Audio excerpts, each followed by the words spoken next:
Alors, la Xiaomi Sucette, accident donc dans l'est de la Chine le 29 mars. Le bilan est lourd, 3 morts. Les premiers éléments de l'enquête révèlent que le véhicule utilisait un système de pilotage automatique juste avant que l'accident n'ait eu lieu.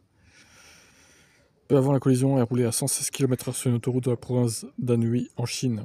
À 22h27 et 17 secondes, l'assistant de conduite navigation autopilote était activé.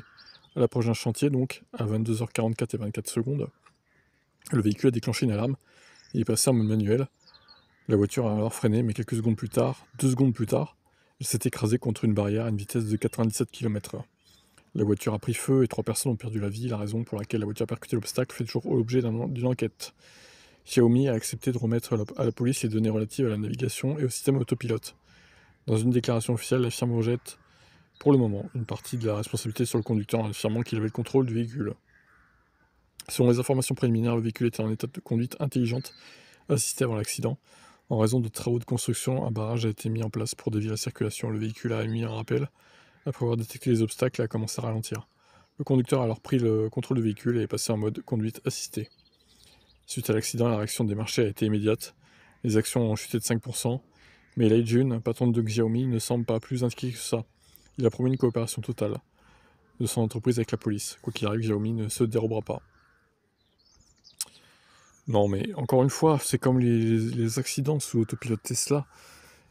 95% des cas, c'est à cause du conducteur. Donc là, en plus, l'autopilote Xiaomi, bon, c'est pas un FSD, hein, c'est pas un truc autonome. Donc c'est niveau 2, j'imagine, ou niveau 3 au pire, au mieux. Donc il faut garder un œil sur la route quand même, quoi. Je veux dire, mais enfin, j'ai envie de dire, sélection naturelle, quoi. Tant pis pour la personne, hein, franchement, il avait qu'à pas être sur son téléphone ou je sais pas, à faire trop confiance à la voiture, voilà ce qui se passe, quoi. En plus, c'était la nuit. Il faut être encore plus vigilant la nuit parce que l'autopilote voit un peu moins la route que le jour. Disons que s'il y a plus de danger, on va dire. Des bêtes peuvent traverser, etc. On y voit moins clair, donc le temps de réaction est forcément plus long.